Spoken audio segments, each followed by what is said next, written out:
1월 26일 넷째 주 주일 예배를 시작해드리도록 하겠습니다. 앞으로 드시겠습니다. 아버님께 참되게 예배하는 자들은 영과 진리로 예배할 때가 오나니 곧 이때라. 아버지께서는 자기에게 이렇게 예배하는 자들을 찾으시느니라. 하나님은 영이시니 예배하는 자가 영과 진리로 예배할지니라. 사랑이 충만하신 하나님 아버지, 하나님께 감사와 찬양과 영광을 올려드립니다. 거룩한 주일 이렇게 한자리에 모여 하나님 앞에 예배를 드릴 수 있게 하시니 감사를 드립니다. 우리의 눈에는 보이지 않아도 하나님께서 우리 예배 위에 함께하고 계시는 줄로 믿습니다. 죄 많은 우리가 예수님의 십자가 보혈을 의지하며 거룩한 예배의 자리로 나아갑니다. 우리의 죄를 용서해 주시고 우리가 하나님께 드리는 이 예배를 기쁘게 받아 주시옵소서. 성령 하나님, 예배 가운데 주님과 영적으로 깊은 교제를 나눌 수 있도록 우리를 강화시켜 주시고 또한 성령으로 충만하게 채워 주시옵소서. 우리의 길이요 진리요 생명이 되시는 예수님의 이름으로 기도하옵나이다. 아멘.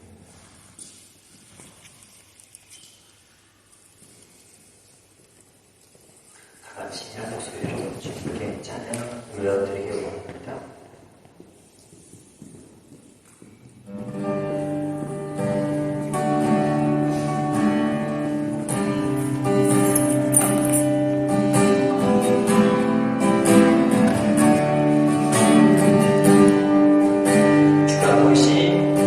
주가 보이신 생명행위 난 주님과 함께 사랑 마음을 드리며 주님 앞에 나가리.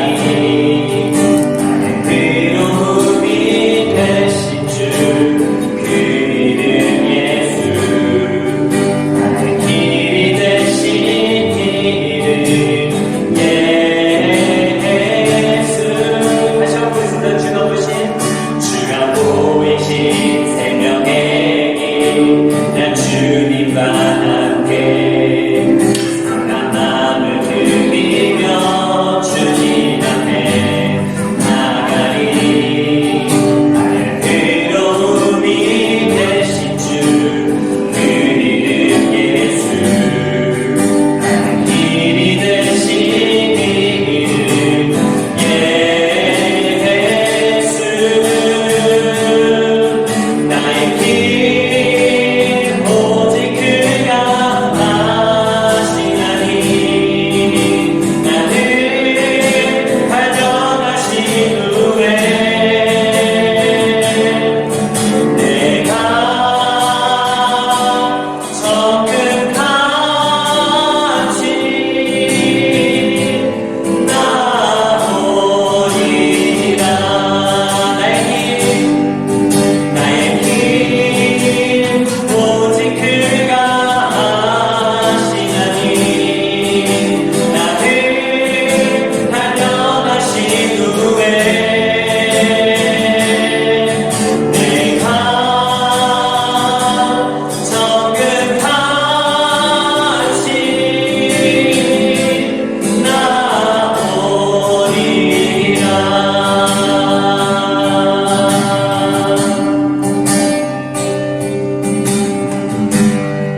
거짓 사랑 내가 노래해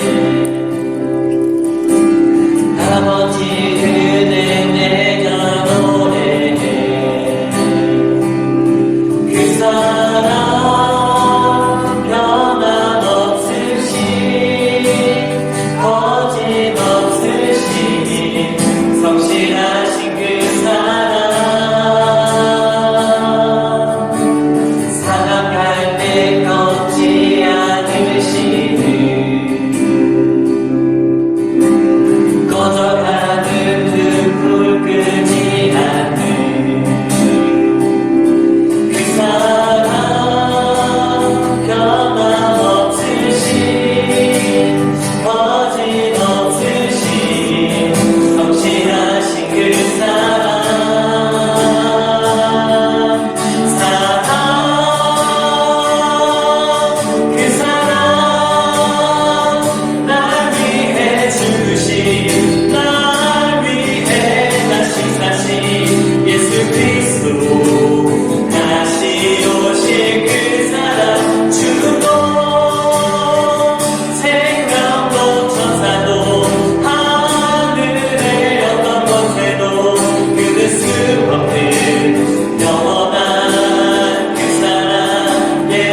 이제 청하건대 종의 집에 복을 주사 주 앞에 영원히 있게 하옵소서.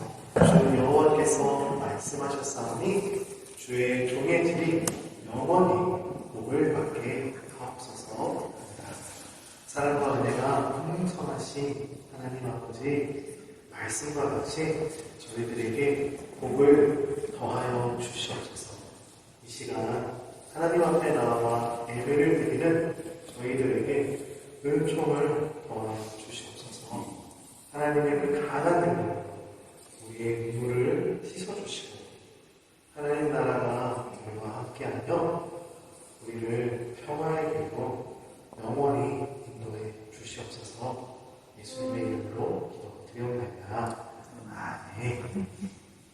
찬송가 300장 찬양 드리면서 준비한 예물을 하나님께 공유하도록 하겠습니다.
어찌하여 이 많은 나라들이 분노하며 민족들이 헛된 일을 꾸미는가.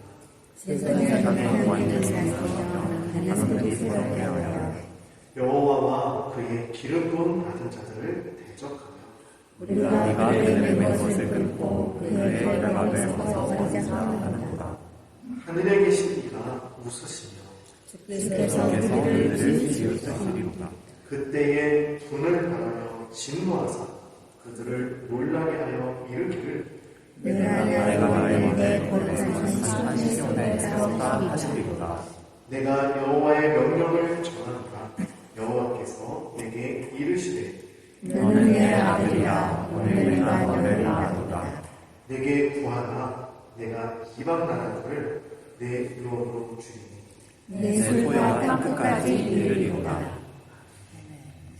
같이 사도신경으로 우리의 신앙을 고백드리겠습니다. 나는 전능하신 아버지 하나님 전지의 창조주를 믿습니다.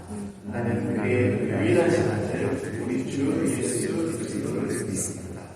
그는 성령으로 잉태되어 동정녀 마리아에서 나시고 본토 빌라도에게 고난을 받아 십자가에 못 박혀 죽으시고 장사일지 사흘 만에 죽은 자 가운데서 다시 살아나셨으며 하늘에 오르시어 전능하신 아버지 하나님 편에 앉아 계시다가 거기로부터 살아있는 자와 죽은 자를 심판하러 오십니다. 나는 성령을 믿으며 거룩한 공교회와 성도의 교제와 죄를 용서하는 것과 몸의 회복과 영생을 믿습니다. 아멘. 기경사에 나오셔서 성경 공부해 주시겠습니다.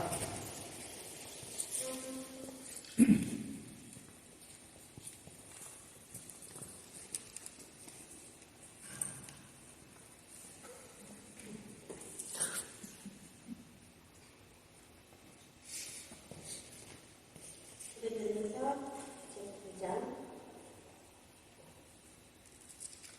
18절에서 27절 말씀을 전달하겠습니다. 그런즉 내 삶이 무엇이냐? 내가 복음을 전할 때 값없이 전하고 복음으로 말미암아 내리는 그들을 자수지 아니하는 이것이다. 내가 모든 사람에게서 자유로우나 스스로 모든 사람에게 종이 된 것은 더 많은 사람을 얻고자 한다. 유대인들에게 내가 유대인과 같이 된 것은 유대인들을 얻고자 한다. 율법 아래에 있는 자들에게는 내가 율법 아래에 있지 아니하나 율법 아래에 있는 자 같이 된 것은 율법 아래에 있는 자들을 얻고자 한다. 율법 없는 자에게는 내가 하나님 손을 율법 없는 자가 아니요 도리어 그리스도의 율법 아래에 있는 자이냐 율법 없는 자와 같이 된 것은 율법 없는 자들을 얻고자 한다. 약한 자들에게 내가 약한 자와 같이 된 것은 약한 자들을 얻고자 한다. 내가 여러 사람에게 여러 몸을 준 것은 아무쪼록 몇 사람이라도 구원하고자 하느니 내가 복음을 위하여 모든 것을 행하면 복음에 참여하고자 한다. 운동장과 다른지라는 자들이 다 달릴지라도 오직 상을 받는 사람은 한 사람임을 너희가 알지 못하느냐.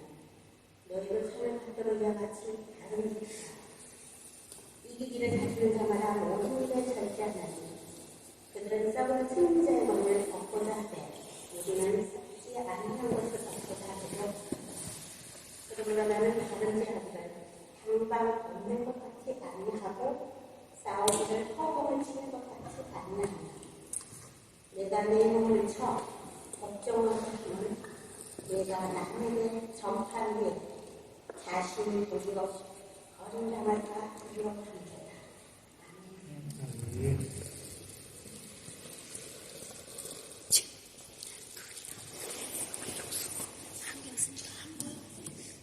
오늘도 예배자에 나오시는 성도님들에게 하나님께서 함께 해주시고 은혜 내려주시고 또 마음을 감동해 주시고 여러분의 한 주에 한 주에 하루하루의 삶이 정말 내 영혼이 잘 되고 범사가 잘 되고 강건하기를 말씀처럼 여러분 잘 되시기를 주님으로 축원합니다. 말씀과 함께하는 평안한 한 주 보내셨습니까? 말씀 읽기 매일 하고 싶지 않죠? 쉽지 않아요. 매일 습관적으로 읽어야 정말 하루도 빼고 잡고 매일 읽는 게 생각보다 쉽지 않습니다. 매일 먹어요. 혹시 까먹어도 괜찮으니까 천천히 읽으셔도 돼요. 한 3일치 밀려가지고 와 이거 다 읽으려면 너무 힘들다 부담 갖지 마시고 그날 읽을 수 있는 만큼 읽으시죠. 여러분들이 성경을 읽는 게 중요하지 부담 갖고 그렇게 하는 게 중요하지 않습니다. 편안하게 하셨으면 좋겠습니다. 어떤 단어들에는요 반대어가 있습니다. 반대되는 말이 있어요. 몇 가지를 찾아봤어요. 제가. 뭐냐면요. 긍정이라는 단어가 있으면 긍정이 되면 부정이라는 단어가 있죠. 근데요. 적극적이라는 단어도 소극적이라는 단어가 있죠. 참, 진리, 뭐 이런 거, 그다음에 거짓, 뭐요? 또 수비가 있으면 또 공격이 있습니다. 출석한다, 반대가 결석한다. 전진한다, 또 반대가 후퇴한다. 그리고 행복하다, 반대가 불행하다. 근데 이게 한자어거든요, 불행이. 행복이 없는 거예요. 행복이 없으면 불행한 거예요. 그래서 삶에 행복이 있으시길 바랍니다. 사랑한다. 사랑한다의 반대말을 찾아보니까 미워한다, 싫어한다잖아요. 사랑했었다. 사랑했었다. 사랑한다. 항상 사랑하셔요. 사랑했었어. 근데 지금은 사랑하잖아. 이거는 심각한 겁니다. 사랑하시길 바랍니다. 자, 그렇다면 이제 여러분 퀴즈. 후회의 반대말은 무엇일까요? 후회의 반대말. 후회 안 한다. 후회 안 한다. 네. 후회는요, 반대말이 없대요. 후회는 반대말인데. 후회라는 단어가 반대말이 있으면 뭘까 찾아봐요. 후회는 반대말이 없대요. 그래서 후회의 그 의미를 찾아봤어요. 사전적 의미를 찾아보면요. 이전의 잘못을 깨우치고 뉘우친. 그러니까 후회의 반대말은 이전의 잘못함을 깨우치지도 않고 뉘우치지도 않는다. 이런 거가 되거든요. 후회는요, 이미 후회할 때는 이미 지나가 돌이킬 수가 없는 거죠. 이걸 어떻게 바꿀 수가 없어요. 그래서 후회해요. 지난 주일날 예배 끝나고 이제 집에 가서 씻고 애들하고 같이 자는데 요한이가 저랑 같이 잤어요. 요한이가 같이 잤는데 요한이가 아빠 저희가 너무 후회되는 게 있다고 그러더라고요. 계속 쪼글쪼글 후회되는 게 있대요. 뭐가 그렇게 후회가 돼? 그러니까 지난번 크리스마스 때 애들 크리스마스 선물을 자기네보고 사라고 선택을 하거든요. 요 금액 안에서 너희가 사고 싶은 걸 사. 나로는 첫째 저희 딸이 나로는 자기가 사고 싶은 옷 2번을 샀어요. 26년짜리 얼마나 18년짜리가 2번을 샀어요. 1시간 동안 요한이가 고민을 장난감 파는 데서 네모이를 샀다가 장난감을 샀다가 게임기판을 샀다가 거기를 한 12바퀴 돈 것 같아요. 진짜 계속 돌다 아빠가 봤을 때 닌텐도 게임을 사는 게 어때? 그러니까 자기가 이제 이것도 사고 싶고 저것도 사고 싶고 그러면 닌텐도를 사겠다 해서 닌텐도 오버워치 게임을 샀습니다. 근데 이걸 갖고 와서 해보니까 너무 어려운 거예요. 너무 어려워. 자기가 할 수 있는 수준이 아니에요. 일단 나이도 16살 이상이고 내가 할 수 있는 게임이 아니에요. 이거를 한 번 와서 해보고 못하는 거죠. 그러니까 후회가 되는 거예요. 그러면서 최근에 자기가 열심히 하고 있는 게임이 있어요. 스키런 무슨 뭐였더라? 하여튼 뭐 있어요. 여기 그거 있어요. 달리는 거 말고 다른 게임 있더라고요. 그래서 그때 자기가 아빠가 사용하려고 했을 때 이걸 가지고 그 아이템이나 거기서 살 수 있는 크리스탈 같은 거 있거든요. 게임에 이렇게 결제할 수 있는 그거를 자기가 샀으면 충분히 자기가 너무 만족했을 텐데 이걸 사지 못하고 그걸 산 것에 대해서 후회가 되니까 계속 후회를 계속 후회를 잠을 못 자는 거예요. 우리 아들을 좀 위로해줘야 되겠다.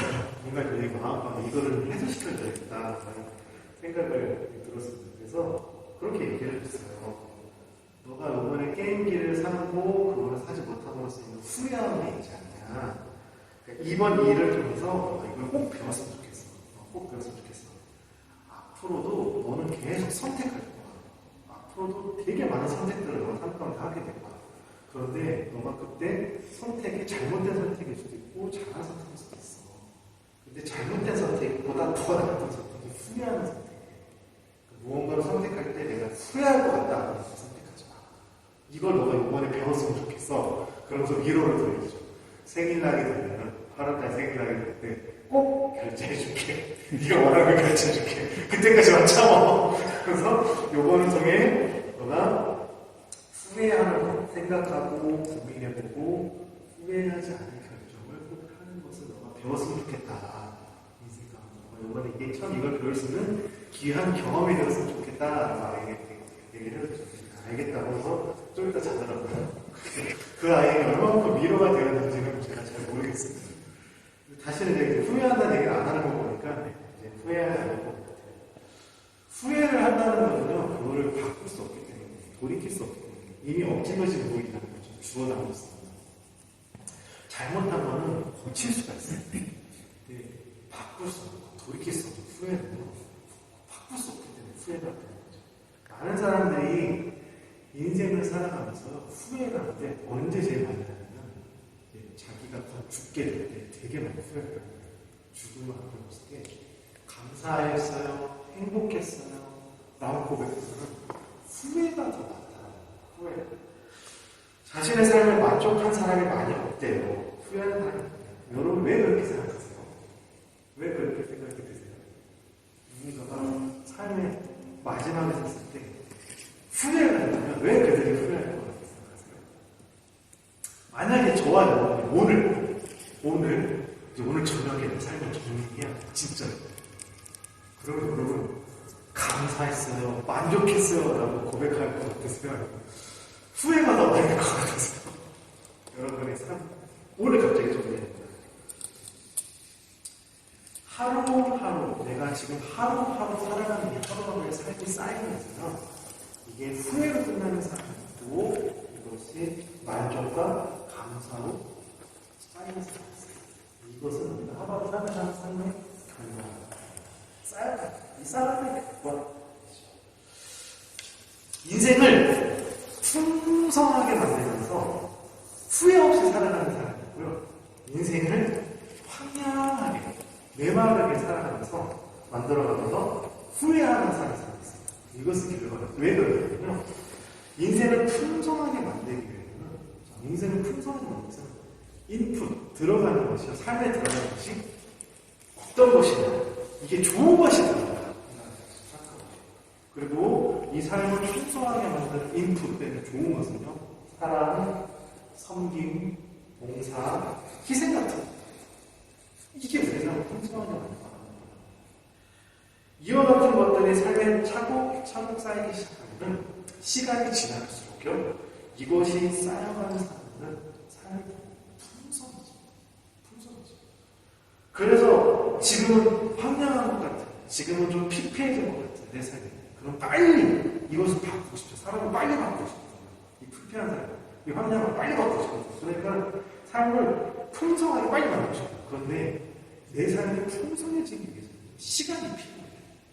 익어가는 시간, 무르익는 시간이 필요해요. 밥 짓는데 급하다고 빨리 하다 보면 밥이 서리가 그때를 먹으면 안 익어버려요. 그럼 이거는 밥도 아예 먹지도 못하고 생쌀도 아니고 다시 받을 수 없어요. 되게 이상하게 되는 거죠. 반대로 인생이 황량한 사람들의 특징이 있어요. 인생이 황량한 사람들 뭐냐면 미워하고 시기하고 질투하고 속이고 빼앗고 남에게 악을 행하거나 해를 끼치는 삶을 살아가는 사람. 이런 부류의 사람들은요, 지금 남에게 내가 빼앗았고 막 해가지고 부유해지는 것 같죠. 하지만 메마른 인생, 황량한 인생. 여러분, 부유한 사람들, 부유하게 나타나는 게 아니라 뭔가 이렇게 사랑을 베풀지 못하고 뭔가 좀 이렇게 꽉짝같이 살아가는 그들 삶의 풍성한 것 같아요. 그렇지 않다. 그렇지 않다. 뭔가 좀 없는 것 같고 적은 것 같지만 되게 풍성하게 살다. 왜 그럴까요? 지금 당장은 풍성한 것 같지만 이 역시도요, 시간이 지나면요, 결과가 약간 맺어지는 그거죠. 삶에 어떤 것들이 공급되느냐에 따라 인생이 달라져요. 인생 가운데 가장 풍성한 인생은요, 그래서 나를 향한 하나님의 뜻, 내가 이 땅에 살아갈 때 하나님 나에게 이 땅에 주신 사명을 발견하고 그걸 따라 살아가는 사람이 진짜 풍성한 사람이에요. 진짜 풍성한 사람이에요. 제가 계속 이번 인간들 동안 말씀 가운데 여러분 사명을 찾았으면 좋겠습니다. 계속 말씀을 전하고 있는데요, 하나님께서 나에게 주신 일이 있어요. 이 땅 가운데 우리가 해야 할 하나님께 나에게 주신 일이 있어요. 그 일, 그 이 사명을 다 이루는 인생이 진짜 만족하고 진짜 완성을 느끼는, 행복을 느끼는 삶을 살아가요. 세상에 이루고 가지고 공허해요. 근데 하나님의 일을 완성하면 진짜 내가 와 제대로 된 삶을 살았구나 만족감 생기다. 여러분 삶을 살아가는데요. 내가 삶을 살아가게 하는 힘이 있어요. 그게 무엇이 있으실까요? 내가 삶을 살아가는 힘, 원동력이 되는 거예요. 어떤 사람은 돈이에요. 대부분 사람이 돈이 들고 돈을 많이 버는 것이 그 사람을 살아가게 하는 힘이에요. 돈이 힘이에요. 어떤 사람은 쾌락입니다. TV, 게임, 도박, 어떤 성, 아니면 마약 같은 것들이 주는 이 쾌락에 빠져서 그 쾌락이 삶을 살아가게 하는 목적, 원동력이 되는 사람들이 있습니다. 또 어떤 사람은 사랑이에요, 사랑. 사랑받기 위해 또 사랑하는 사람을 살기 위해 살 이유가 되기도 합니다. 이렇게 각자 이거 말고도 다양하게 사람들은요, 삶을 살아가는 원동력, 힘쓰는 것이 있어요. 내가 삶을 살아가는 힘. 그래서 자신을 살아가게 하는 이 힘이 만약에 무너지는 경우가 생기면요, 삶이 다 무너져. 내가 삶을 살아가게 하는 힘이 무너져요. 원동력이 무너지기 때문에 삶이 모든 게 다 무너지고 삶을 포기하는 사람이 생기더라고요. 그렇다고 돈 버는 게 나쁘다는 것은 아니에요. 돈 버는 게 필요합니다. 또 일상에 TV를 시청하고 TV 보는 거, 유튜브 보는 거, 중독에 빠지지 않을 정도의 그냥 건전한 게임, 약간 여가 시간을 갖는 거, 이건 삶의 재미와 활력을 줘요. 이게 나쁜 게 아니에요. 그냥 즐기셔도 돼요. 너무 많아요. 하루에 12시간씩 게임하고, 하루에 24시간 드라마 보고, 이거는 좀 아니지만, 적당한 여가는 필요합니다. 그리고 사람은요, 사랑이 필요한 존재예요. 사람은 절대 혼자 살 수 없어요. 사랑이 필요하기 때문에 사랑을 주고, 사랑을 받아야 돼요. 그래서 사랑이 필요해요. 그러나 이와 같은 것들은요, 전에도 말씀드린 것처럼 삶의 일상 가운데는 여러 가지들을 주는 어떤 것, 어떤 도구에 불과하지, 이게 우리 삶의 목적, 내 삶의 목적은 아니에요. 이게 목적이 돼서는 안 돼요. 이건 절대 우리를 채울 수가 없어요. 하나님은 우리를 이 온 천하보다 크게 지으셨기 때문에 천하의 모든 걸 다 주셔도 채울 수가 없어요. 그 세상 것으로 채울 수가 없어요. 어떤 분이요, 친구들과 피자집에 갔대요. 근데 모두 피자를 먹고 있는데 이분 혼자만 피자를 먹자. 혼자 중얼중얼 하고 있어요. 그래서 친구들이, 야, 아니, 왜 피자를 왜 안 먹어? 피자 먹어. 그러니까, 아니야, 잠깐만 기다려봐. 이분이 혼자 밀가루가 얼마냐, 토마토 소스가 얼마나, 그리고 그 부재료들 들어간 것들이 얼마 하면서 되게 착착착 계산하구나. 그 피자집에서 파는 피자 가격과 딱 비교하면, 아, 내가 이 피자집에서 파는 것보다 더 좋은 피자를 더 저렴한 가격으로 팔 수 있겠다. 라는 생각이 딱 들더라고요. 그래서 이분이 진짜 피자 체인점을 차리셨어요. 이게 또 잘 되기 시작해요. 커지고, 여러분의 체인점이 생겼습니다. 이분이 피자를 통해서요, 돈을 벌려고 하는 목적이 부자가 되기 위해서, 내가 누리기 위해서가 아니라 더 많은 교회를 세우고 더 많은 선생님들을 후원하기 위해서 그런 목적을 가지고 자기가 이런 하나님의 번뜩이는 은사와 아이들을 주셨다는 거예요. 이분은 삶의 원동력이 교회를 세우는 것, 선생님들을 후원하는 것이 자신이 돈을 벌고 버는 은사, 나에게 하나의 돈을 버는 은사를 주셨어요. 내가 돈이 버는 거 보여. 이런 은사를 주신 이유가 하나님께서 이런 은사를 주셨기 때문에 이것을 통해서 내가 하나님의 일을 했으면 좋겠어. 그래서 하나님의 일을 하고자 하는 마음으로 살아가는 사람, 목적 자체가 다르다는 거죠. 그래서 돈을 버는 것은요, 세상 사람들이나 우리 예수님을 믿는 사람이나 똑같아요. 저도 그렇고 저희 아내도 그렇고 여러분도 그렇고 우리 다 어디서 돈을 벌어야 해요. 돈이 필요해요. 그런데 똑같지만 돈을 버는 행위는 똑같지만 그 목적, 그 종착지는 달라요. 그게 다르다. 그래서 그 삶에 맺는 열매조차 다른 거예요. 목적이 다르기 때문에 삶을 맺는 열매가 다르다는 것이죠.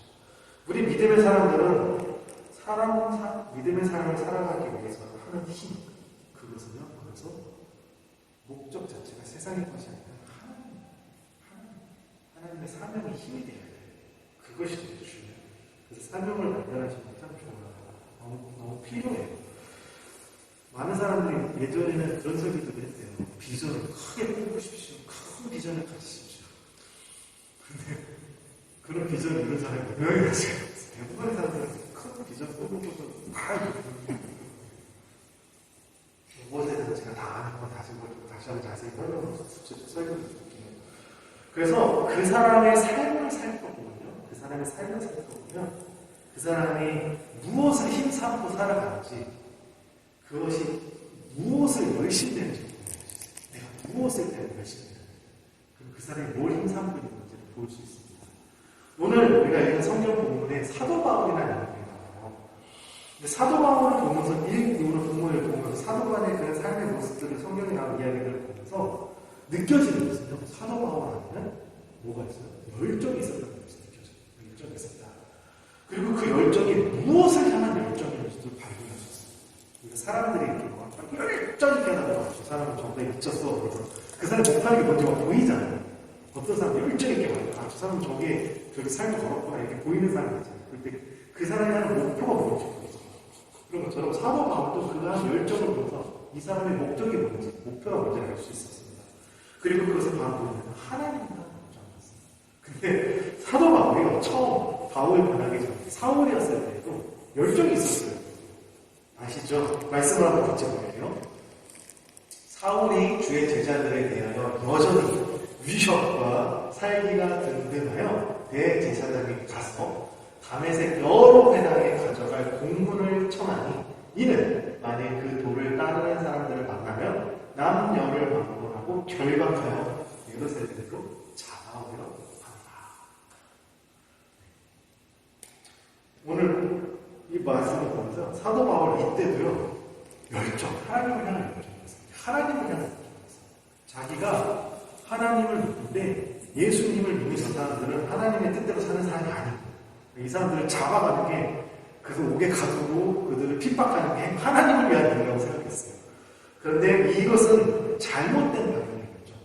진짜 하나님의 뜻이 아니라 이것은 그때 당시 종교를 가리키는 종교 지도자들, 지배층들의 뜻이었고 사도 바울 스스로 이게 하나님의 뜻일 거야 라고 생각한 자기가 생각한 하나님의 뜻에 대한 열정이었습니다. 그것은 하나님이 원하시는 열정, 하나님의 뜻이 아니었죠. 그래서 그가 정말로 예수님을 만난 후에 자기가 정말 진심으로 열심히 해야 될 게 무엇인지를 분명하게 그때서야 발견하게 됩니다. 그리고 이제는 그가 어떻게 바뀌어요? 핍박하는 사람에서 이제는 핍박받는 사람이 되었어요. 핍박받는 사람이 되었어요. 위치가 바뀌었어요. 그럼에도 불구하고 그가 후회하는 사람을 살지 않았어요. 그 전에 예수 믿는 사람들을 붙잡아야 할 때는 후회했는데 이제는 예수님을 전하면서 자기가 핍박을 당하는데 후회하지 않아요. 후회하지 않아요. 그 이유가 뭘까요? 자신이 하나님께 받은 사람, 예수님을 통해 예수님을 만나면서 예수님께 받았던 그 사명을 자기가 삶 가운데 이루었기 때문입니다. 그래서 사도행전 20장 24절 우리가 너무나 잘 아는 말씀이죠. 내가 달려갈 길과 주 예수께 받은 사명 곧 하나님의 은혜의 복음을 증언하는 일을 마치려 하는 나의 생명조차 전부 귀한 것으로 여기지 않는다. 24절 고합절에 있습니다. 수많은 사람들이 나를 위해 기도해주는 사람들이 나의 예언해 주기를 당신이 이 예루살렘에 로마로제 가면은 큰 하나가 핍박 죽임을 당한다고 다 얘기합니다. 알아. 내가 너를 불구하고 내 달려갈 길, 주 예수께 받은 사명이 있어. 내가 달려갈 길, 예수님께 받은 사명인데 이거는 이 복음을 증거하는 거야. 이걸 내가 지금 마친다 할지라도 나의 생명을 좀 이걸 마칠 거야 라고 고백하는 거죠. 지금 읽은 말씀과 오늘 우리가 읽은 본문 말씀을 통해서요 사도 바울에 대해서 이렇게 인생에 대해서 여러분께서 보인다면 어떤 후회가 보이시죠? 후회? 이스라엘의 삶을 맞으면서 내가 좀 더 즐기고 살았을 텐데 내가 좀 누리고 살았을 텐데 너무 후회돼. 너무 열심히 전도하고 산 것 같아. 이런 후회가 없어요. 사람들의 마지막 모습, 사람들이 마지막 내 삶을 마칠 때의 모습과 고백들을 보면서 그것들을 들으면서 우리가 그가 어떤 삶을 살았는지 그 삶의 결과들을 다 알 수 있어요. 그렇죠? 왠지 그럴 것 같지 않으세요? 여러분도 그렇지 않을 것 같으세요? 바울 사도의 고백을 통해서 우리는 그가 어떤 삶을 살았는지 그 삶에 대해 그가 스스로 어떻게 평가하는지를 우리가 알 수 있습니다. 사도 바울은 하나님께서 자에게 주신 사명을 자신의 삶을 모두 다 드린 것에 대해서 전혀 후회하지 않았어요. 후회하지 않았어요. 진정한 삶을 살았다는 내가 정말 내가 진정 만족을 살았어. 내가 막 돈을 많이 벌고 그래서 돈을 살았으면 너무 후회했을 것 같은데 하나님의 일을 내가 이루면서 내 인생을 다 바쳤어. 내 삶을 다 바쳤어. 만족해 정말 이런 고백이 열정이 느껴집니다. 그래서 여러분 각자 여러분들이 하나님의 사명을 발견하는 게 참 중요해요. 여러분들이 꼭 사명을 발견하셨으면 좋겠습니다. 여러분 바울처럼 모두 다 선교사의 삶을 살아야 된다 이런 말 하는 거 아니에요. 각자에게 주신 하나님의 사명도 있어요. 어떤 사람에게는 어떤 달란트, 목소리로, 어떤 사람에게는 정말로 돈을 벌 수 있는 은사, 어떤 사람에게는 남을 잘 챙겨주는 봉사의 은사, 어떤 사람들은 찾아가서 위로해주는 은사, 어떤 사람은 남들 모르게 알지 못하게 뒤에서 묵묵히 이렇게 좀 보이지 않게 섬기는 은사, 뭐 다양해요. 누군가 가는데 위로의 은사가 없으신 분이 가가지고 위로한다시고 거봐 내가 기도하라고 했지 뭐 이렇게 또 상처 주는 말을 하시는 분들 이런 분들은 하시거든요. 정말 따뜻하게 안아주고 마음없이 같이 울어주는 이런 소리도 위로의 은사가 있으신 이런 각자 하나님이 주신 사명을 발견하셔서 그걸 배워하시는 거예요. 나를 살게 하는 힘, 오늘 하루 여러분이 앞으로 하루하루를 살아가게 하는 살게 하는 힘이 있는데요. 이것이 이 세상의 것들 하나님께서 마지막 때에 불로 심판하신다고 하거든요. 그래서 태워지면 없어지는 건지 아니면 끝까지 남는 건지 확인하신다고 하는데 그런 사라질 것들 죽을 때까지 죽었을 때 내가 가지고 하늘나라를 가지고 못 가는 것들에 이런 것들을 내 삶의 힘 삼지 마시고요. 하나님이 주신 여러분들이 하나님의 뜻을 좀 발견하시고 그것이 삶의 원동력이 되셨으면 좋겠습니다. 각자에게 주신 사명은 누구 크다, 누구는 작다 라고 표현할 수 없어요. 저에게 받은 사명이 크고 일반 여러분들 받은 사명은 작다? 아니 그렇게 많을 수 없어요. 누가 그렇게 평가할 수 있겠어요? 예를 들어 교회에서 식당에 내려가서 식당 봉사하시는 분들 교회 한국은 주차장이 큰 데 있잖아요. 주차장 가까이 가서 비 올 때, 추울 때라도 해 뜰 때라도 이렇게 안내해 주시는 분 있어요. 이런 봉사는 낮은 봉사고 우리가 성가대에 다 앉아가지고 가운 입고 막 찬양하고 이건 높은 봉사다 이렇게 말씀하시면 안 돼요. 그렇지 않습니다. 그건 큰 얘기고 이건 작은 얘기다. 그렇지 않아요. 이것은 섬김과 봉사라는 어떤 부분의 한 영역이죠. 섬김과 봉사는요, 하나님이 주신 사명 중에 우리가 해야 될 어떤 하나님의 크신 하나님의 사명 중에 한 영역이에요. 사명과 이것을 동일하게 해서 나는 찬양하는 사명을 받았어. 여기서 찬양해. 봉사하는 사람은 봉사하는 이렇게 안 되더라고요. 사도 바울은 하나님께서 주신 사명을 위해 살았습니다.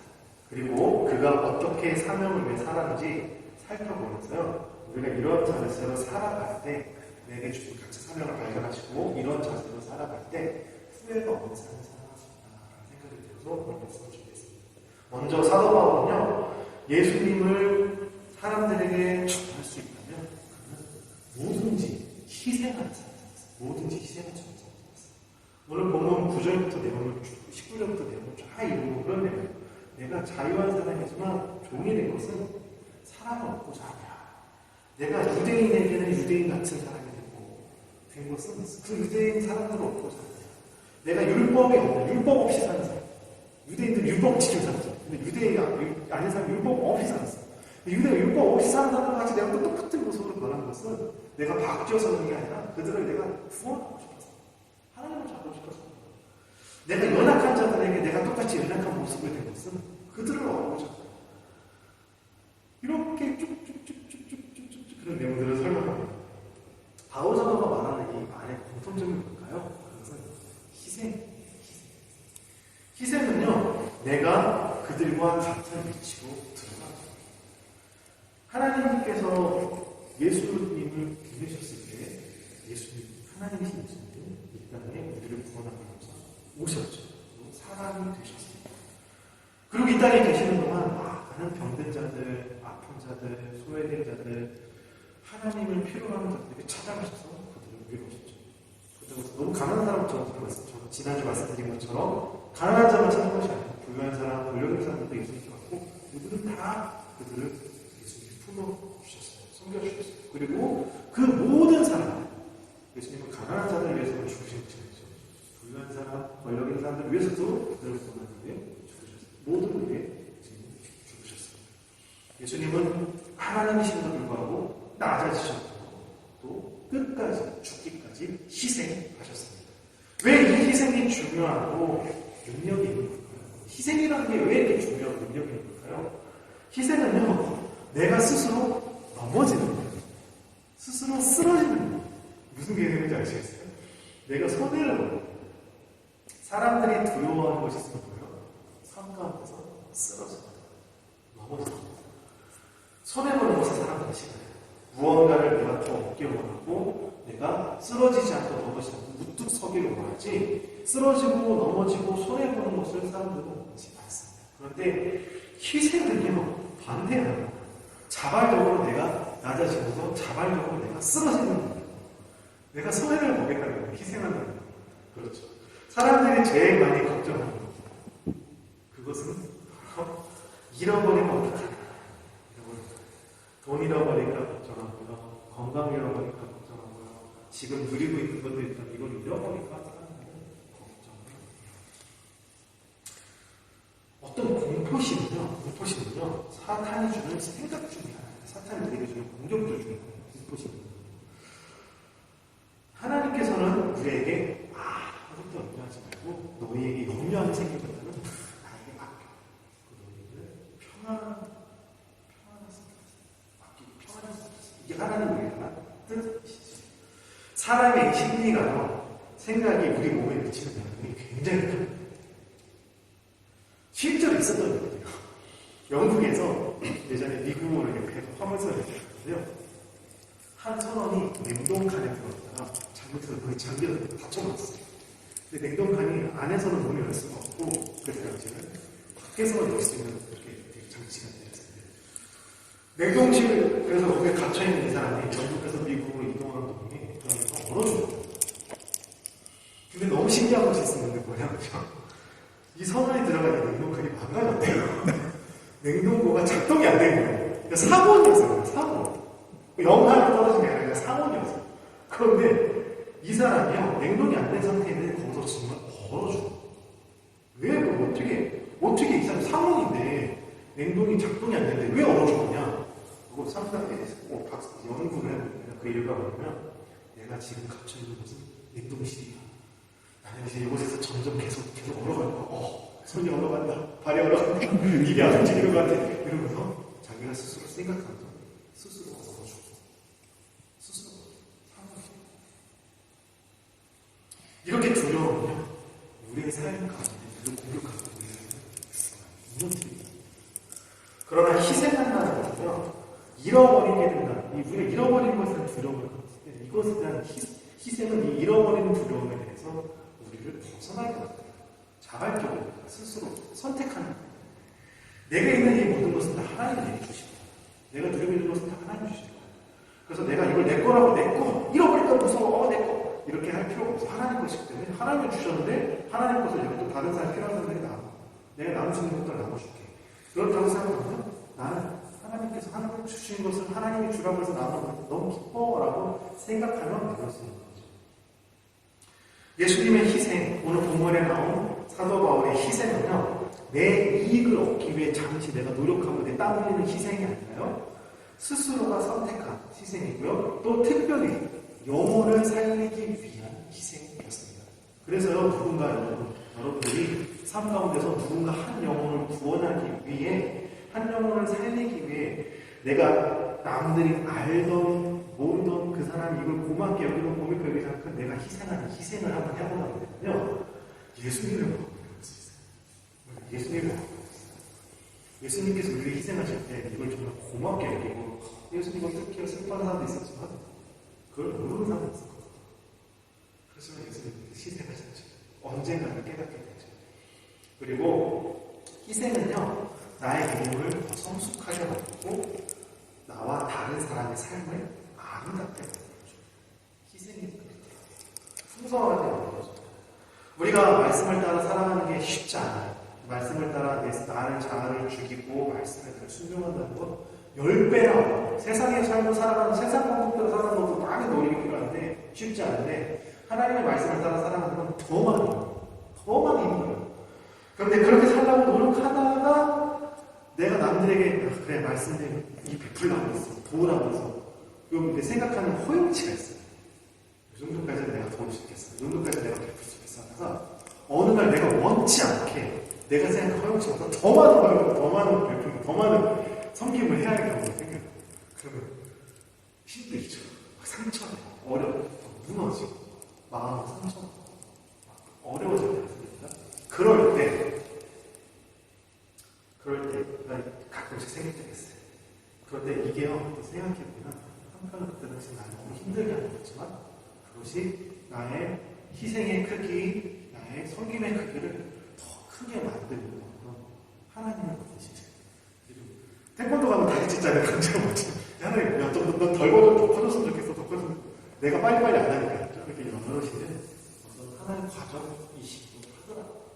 그걸 그렇게 이제 잘 승화시키고 나가시는 분이고, 상처받았어, 힘들어서, 어려웠어, 더 쭉 하시는 분이 계시는 분인데, 여러분들 이거를 하나님 안에서 잘 감당해 나가셔야 돼요.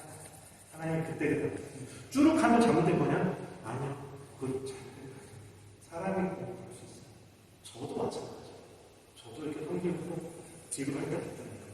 내 한계치보다 더 많은 섬김을 해야 되는데, 하나님 언제까지 내가 섬겨야 되나 고민했었어요. 이번 주 제가 그런 고민을 했어요. 어디까지 내가 섬겨야 되는 건가?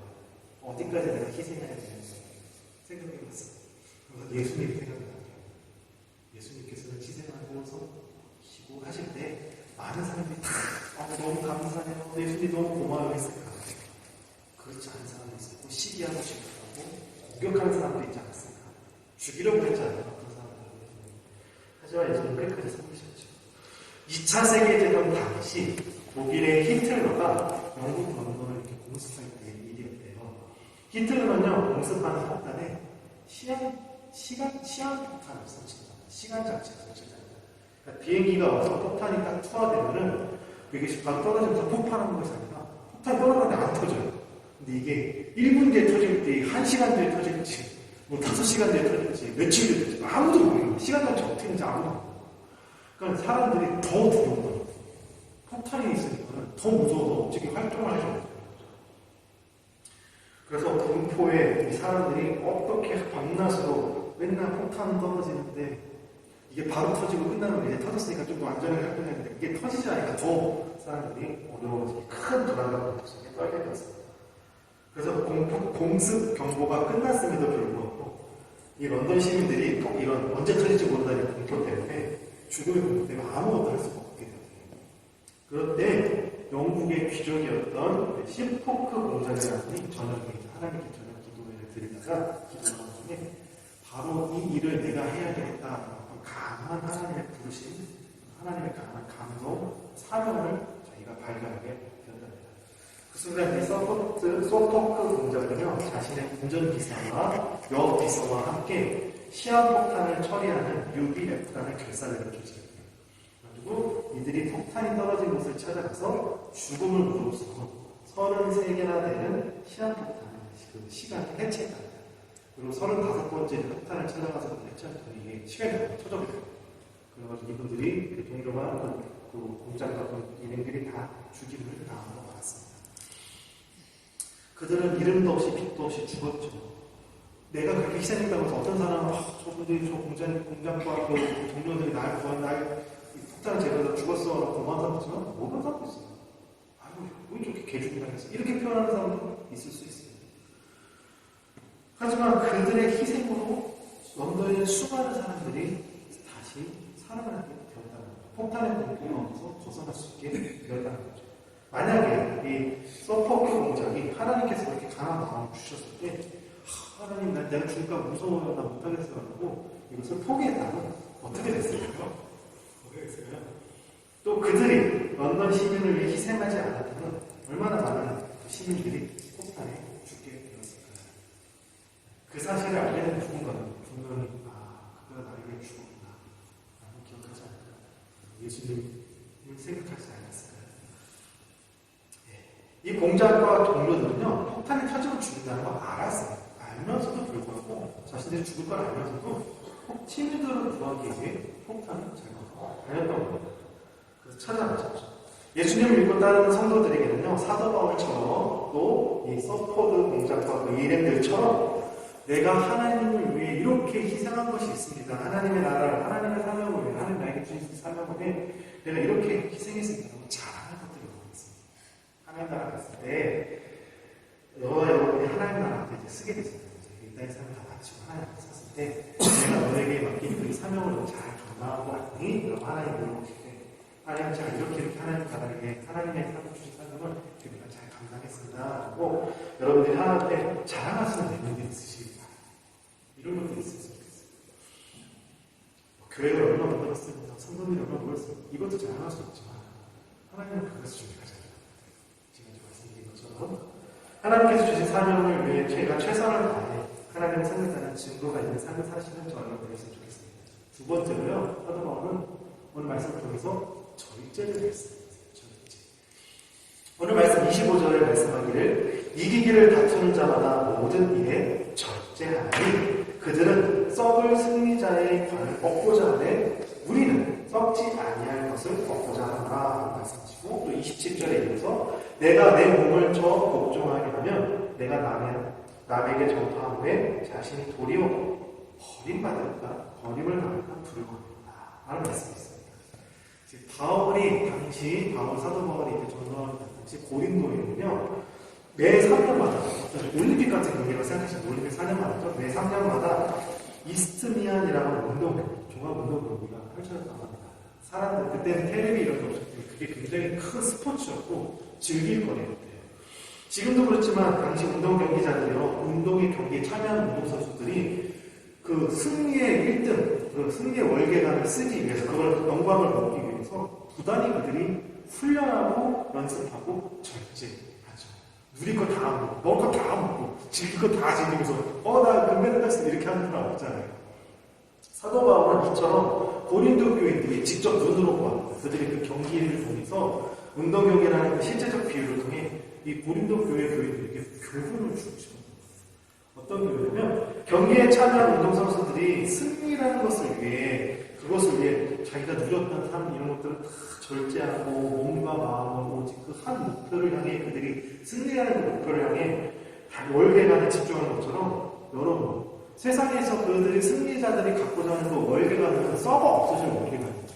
근데 우리가 하나님 나라 우리는 영원한 영원한 멸류관을 우리는 다 갖고 있습니다. 우리는 그걸 위해 달려가는 삶입니다 라고 이야기하는 거죠. 그래서 예수 그리스도를 표대 삼고 마치 결승점을 달려가는 많은 경기자들처럼 내가 내 자유 좀 제한하고 내가 할 수 있는 것들을 절제하는 삶을 살아야 된다라고 고린도 교인들에게 지금 이야기하고 있는 거예요. 이런 운동선수의 절제하는 모습은요 그때 당시 우리 고린도 교회의 성도들이 무절제했어요. 교회 안에 예배드리는 성도들이 누굴 절제하는 모습과 좀 대비가 되는 모습이죠. 고린도 교회에는요 5장부터 쭉 읽어보면 이런 많은 어른들이 있어요. 음행하는 문제, 은행에 대한 문제가 5장에 나왔고요. 6장에는 세상 걱정에서 서로 소송하고 고소하고 서로 교회들끼리 싸우고 이런 문제에 대해 얘기해요. 7장에서는 이제 혼인 문제에 대해서 나오고 결정적으로 8장, 또 9장 여기가 있고 9장에 보면 우상에게 바쳐진 재물을 먹는 문제에 대해서 고린도 교회 교인들이 문제가 생겼어요. 신앙이 깊은 사람도 있고 이제 막 초신자가 있는데 우상에게 바친 재물을 먹는 것을 시험들 어떻게 저럴 수 있지? 예수 믿는 사람이 재물 어떻게 이걸 좀 절제하는 모습이 필요하다. 이런 무절제에 대해서 바울이 지적하고 있는 거죠. 특히 본문에 바울이 좀 얘기하잖아요. 내가 사람을 구원하기 위해 유대인의 모습도 되고 연약한 자의 모습도 되고 내가 율법 없는 사람의 모습 그런 모습 변한 이유가 뭐냐. 한 사람도 구원하고도 나는 이렇게 노력했지 않느냐. 여러 사람이 여러 대응하고 그래서 최선을 다하는데 그러므로 여러분들이 성경의 신학적 지식이 좀 많이 있고 그런 부분에서 내가 자유해서 우상에 갖춘 음식을 먹을 수 있는 그런 자유함이 있지만 신앙이 연약한 사람들 위해 좀 절제할 필요가 있다라는 이야기를 이야기하고 있는 것입니다. 내가 할 수 있음에도 불구하고 믿음의 연약한 성도들을 위해서 참고 절제하는 것이 아름다운 신앙이다라고 말씀하고 있죠. 오늘 본문 18절 내가 읽었던 사도 바울이 이렇게 말씀하세요. 그런즉 내 상이 무엇이냐? 내가 복음을 전할 때 값없이 전하고 복음으로 말미암아 내게 있는 권리를 다 쓰지 아니한 이것이로다 라는 고백이 있습니다. 이 말씀에 내가 가지고 있는 권리, 내게 있는 권리를 다 쓰지 않냐 이것이 뭐다. 이게 되게 중요한데요. 사도 바울이 18절에 이렇게 이야기한 이유는요. 당시 사도 바울은 고린도 교회를 세운 설립자예요. 그래가지고 고린도 교회로부터 충분히 어떤 재정적 지원을 받을 수 있었어요. 고린도교회가 약한 교회가 아니고 큰 교회였기 때문에 넉넉히 사도 바울에게 또 재정적 지원도 할 수 있는 교회였어요. 그런데 그런 교회임에도 불구하고 사도 바울이 자신의 권리를 요구하지 않아요. 앞으로 사용하지도 않겠다고 다짐하는 거예요. 그러면서 사도 바울이 자비랑으로 계속 사역을 했죠. 자비랑으로 사역을 보면 자기에게 큰 희생을 요구하는 분입니다. 그러나 바울이 복음을 전하는데 혹시 내가 고린도 교회로부터 재정적 지원을 받는 게 복음을 전하는데 장애물이 된다면, 걸림돌이 된다면 나는 이거 안 받겠다. 그러면서라도 여러분들이 하나님을 잘 믿었으면 좋겠다. 예수님을 잘 믿고 따라갔으면 좋겠다. 라고 고백하는 거예요. 사도 바울이 그런 권리를 포기한 거예요. 사도 바울이 교회 물질적 지원이 없이 교회 봉사한다는 것은요, 복음을 전하기 위한 큰 희생이었습니다. 그 점에서 내가 전혀 후원 없이 생활하는 그건 또 아니에요. 이걸 또 적용을 그래, 사도 바울이 이렇게 했으니까 여러분, 목사님 이렇게 이렇게 하시면 되겠다고 몰라요. 그건 아니에요. 다른 부분에서 헌금 받아서 후원하기도 하고 지원도 있었고 했어요. 하지만 고린도 교회 상황이 이걸 받으면 문제가 생기고 걸림돌이 생기면 이걸 안 하겠다. 그래서 얘기하는 거죠. 우리가 지금 일상적으로 누리는 것도 있습니다. 누구나 누리는 것이라고, 누구나 누리는 권리라고 생각하지만 그렇지 않아요. 자폐증을 앓고 있는 아이를 둔 부모님이 있으세요. 그런데 이 아이가 밤마다 잠을 안 자요. 소리 지르고 쌩얼 그래서 엄마가 밤에 잠을 못 자요. 이 아이를 키우기 위해서 이 엄마는 늘 24시간 항상 긴장해요. 자폐 아이. 이 어머니가 자고 싶을 때 자는 것도 권리예요. 이 어머니가 먹고 싶을 때 내가 먹고 싶은 건 권리예요. 그런데 자고 싶을 때 자지 못하고 먹고 싶을 때 먹지 못하고 쉬고 싶을 때 쉬지 못하고 그렇게 합니다. 왜요? 자폐 아이의 어머니는 아이를 위해 나의 권리를 포기합니다. 희생합니다. 그 아이를 맞춰주는 거죠. 이 아이를 위해서 내가 희생하겠다. 내가 참겠다. 하는 겁니다. 오늘날 시대는요, 마음대로 사는 것이 내가 마음대로 사는 게 현대인의 모습이야 어떤 지성인의 모습처럼 얘기하고 있습니다. 마음에 끌리면 동성하고 결혼할 수 있고 그것도 자유고, 자기가 좋다면 마음대로 내가 내 마음대로 못 봤는데 어때? 이런 거 자유고, 자신이 먹고 싶으면 대마초 마약이든 무조건 내가 치워주는 거지. 왜 버블링을 강제하느냐? 라고 이야기합니다. 내가 남자인데 난 여성으로 성적 안 할 수 있는 거죠. 내가 여자인데 난 남자야 라고 말할 수 있는 거죠. 남자에게도 불구하고 내가 여자로 생각하면 여자 화장실 들어갈 수 있고 올림픽도 추천할 수 있어요. 이거 올림픽이 됐죠? 프랑스 올림픽이. 남성도 여성도 아닌 중성을 선택할 수 있는 거예요. 그래서 미국이 오바마 대통령 때, 그리고 이번에 이거 대통령 이름 생각이 안 난다. 학교 바이든 때 학교에 여자 화장실, 남자 화장실, 중성 화장실이 없는 것 같아요. 트럼프가 이거 다 없앴다고 합니다. 아무튼 이런 얘기들이 있어요. 그래서 이런 소수의 권리, 인권을 보호하는 거죠. 이게 소수의와 어떤 사람들의 인권을 보호하는 거죠.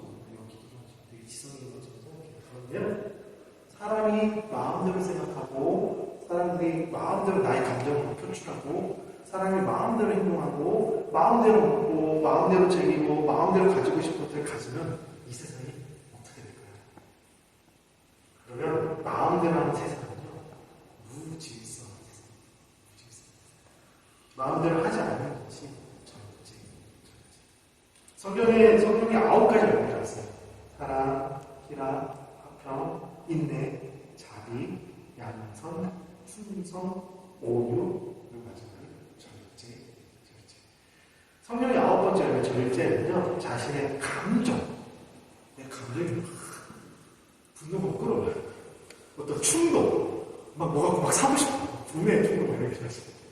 이런 어떤 욕구, 막 먹고 싶은 욕구, 막 놀고 싶은 욕구, 이런 것들. 이런 것들을 제한하는 것뿐만 아니라 내가 자기 스스로 조절을 할 수 있는. 근데 이게 제가 성경 말씀 중에서 원어를 찾아보니 원어가 더 뜻깊더라고요. 이 의미가. 절제라는 이 헬라어 원어가요, 엔크라테이아라는 단어인데요. 무엇 아래 머물다라는 앵과 걷는 어떤 지배라는 크라토스라는 단어를 합성합니다. 그러니까 이게 무슨 말이냐면 성령의 열매 절제는요. 성령에 걷는 아래 지옥, 성령에 걷는 아래 지옥. 이게 주체가 내가 아니다. 내가 주체가 되면 내 뜻대로 내가 컨트롤합니다. 근데 이 컨트롤을 누가 하냐? 나라는 나의 주체를 성령에 걷는 아래 나를 줍니다. 성령께서 나를 받습니다. 이게 절제입니다. 그래서 이게 절제를 풀어가면 성령 하나님의 능력 아래 그리스도의 인격으로 자신을 제어하고 다스리고 통제하는 힘이라고 설명합니다. 이게 성령의 아홉 가지 능력인데 절제라고 설명합니다. 세상은요, 너의 뜻대로 해, 너의 생각대로 살아, 너의 뜻을 펼쳐라고 얘기합니다. 너의 생각대로 살 수 있어. 넌 자유인이야. 세상에 관습에 묶여있지 마. 이렇게 얘기합니다. 어떤 부분에서 맞기도 해요. 이게 다 맞다는 게 아니라 어떤 부분에서 맞기도 해요. 너무 우리는 묻고 자는 세상에 어떤 관습이 있긴 하거든요. 율법이 있긴 하거든요. 그렇지만 내 뜻과 내 생각을 내려놓고 내가 하나님의 뜻, 하나님의 말씀을 따르고자 스스로 절제하는, 성령 아래 나를 두고 절제하는, 성령이 통제하는 나를 두는 것, 이게 그리스도에게 목숨입니다. 하나님께서는 우리에게 자유의지를 주셨어요. 우리가 먹을 수 있는 자유, 잠잘 수 있는 자유, 왔다 갔다 할 수 있는 모든 자유를 우리에게 주셨어요. 그럼에도 불구하고 우리는 하나님 안에서 절제하는 것입니다. 하나님 안에서. 하나님 밖에서 마음껏 누리는 것이 아니라 하나님 안에서, 하나님이라는 울타리, 예수 그리스도라는 울타리, 말씀이라는 울타리 안에서 내가 제한하는, 요 안에서만 난 할 거야, 요 안에서 확인된 것만 할 거야, 이렇게 절제하는 거예요. 무엇이든지 마음껏 먹을 수 있는 권리가 있지만 성경에서 예수님께서 식탐이 있으셨다라고 나오는 것이 없어요. 예수님이 특별히 어떤 과일을 되게 좋아하신다, 예수님이 특별히 어떤 음식을 되게 좋아하신다, 이런 식탐이라는 얘기가 없죠. 정욕에 넘쳤다라는 부분은 없습니다. 예수님은 항상 자유의지. 여러분 생활 가운데서요, 어떤 부분에 여러분들 절제하고 있으세요, 지금? 또 반대로, 혹은 예수님께서 나의 어떤 부분이 절제되기를 원하고 계실까요? 한번 여러분 생각해 보시고, 이번 주, 하나님께서 이런 부분을 나에게 절제를 원하시구나, 내가 이런 부분을 하는데 절제를 잘한다고 칭찬하시는 것 같아, 한번 이렇게 한번 자기를 살펴보셨으면 좋겠습니다. 오늘 사도 바울의 모습을 통해 희생, 절제의 삶을 배우는 저와 여러분 모두가 되고요. 후회하는 인생입니다. 내 삶의 마지막에 후회가 나는 인생이 아니라 후회 없는, 만족한다. 내 달려갈 길을 정말 열심히 들렸다. 하나님 나를 받아주세요. 하나님 자랑할 거리가 있는 저와 여러분 모두가 되실 수 있기를 예수님의 이름으로 축원합니다. 기도하겠습니다. 사랑하는 하나님 아버지, 오늘도 말씀을 통해 은혜를 내려주셔서 감사를 드립니다. 많은 사람들이 삶의 마지막에 후회를 합니다. 예수님을 믿고 따르는 우리의 삶에는 후회가 없도록 우리를 인도해 주시옵소서. 사도 바울처럼 희생하는 삶을 배우게 하시고 또 절제하는 삶을 배워서 하나님의 사명을 이루는 삶이 되게 하여 주시옵소서. 그래서 하나님 앞에 가게 되는 그날 사도 바울처럼 우리도 하나님을 위해 이런 것들을 내가 희생하고 이런 것들을 충성했습니다 하고 잘할 수 있는 삶이 되게 하여 주시옵소서. 하나님께서 주신 사명을 위해 내가 최선을 다해 하나님을 섬겼다는 증거가 있는 삶이 되도록 성령 하나님의 다스림 안에 내가 있게 하여 주시옵소서. 이 모든 말씀 날 구원하신 예수 그리스도의 이름으로 기도합니다. 아멘. 광고 말씀드리겠습니다. 예배 나오신 여러분들 사랑하고 축복하고요. 이번 주 한국은 구전 명절로 지킵니다. 구전. 한국과 서울 소통하실 때 좋은 소식 보고 가셨으면 좋겠습니다. 그리고 말씀은 우리 영혼의 양식이죠. 큐티를 통해서 여러분들이 또 성경 읽기를 통해서 성경에 읽으면서 하나님의 말씀을 공급받고 여러분들이 말씀으로 인도하는 한 해 되시기를 주님의 이름으로 축원합니다. 우리 주기도문서 635장 찬양드리고요. 충분히 예배를 마치겠습니다.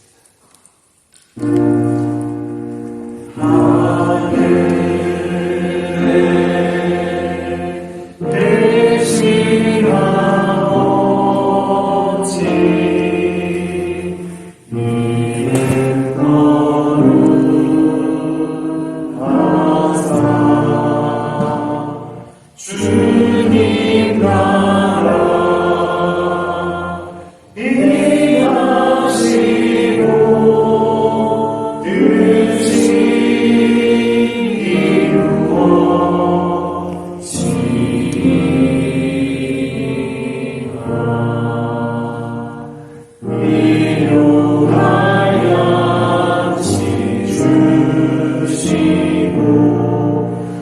우리들의 큰 죄 다 용서하옵시고 또 시험에 들하시고 땅에서 구원하소서. 내게 주의 나라 주의 권세 주의 영광 영원히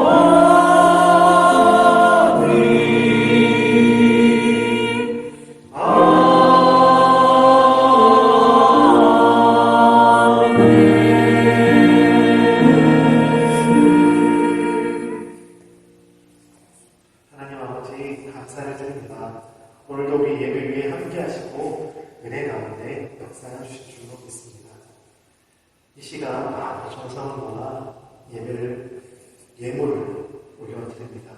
우리가 드리는 예배와 예물을 기쁘게 받아주시고 하나님께 더 큰 감사와 영광을 올려드리는 삶이 되도록 우리 하루하루를 인도해 주시옵소서. 우리 본 성결교회는 하나님께서 주인이 되시고 예수님께서 어리가 되시며 성령님이 충만한 교회가 되도록 은혜를 베풀어 주시옵소서. 우리 모두 다 말씀을 통해 하나님을 아는데 열심을 내는 삶이 되게 하시고 매일의 삶 속에서 하나님을 인격적으로 만나는 삶이 되게 하여 주시옵소서. 이제는 우리 주 예수 그리스도의 구속하신 은혜와 하나님 아버지의 한량없는 사랑하시와 성령의 감화, 감동, 역사하심이 이 시간 예배의 자리에 나온 모든 성도들과 가정과 학업과 일터에 이제부터 영원토록 함께 하시기를 간절히 축원하옵나이다.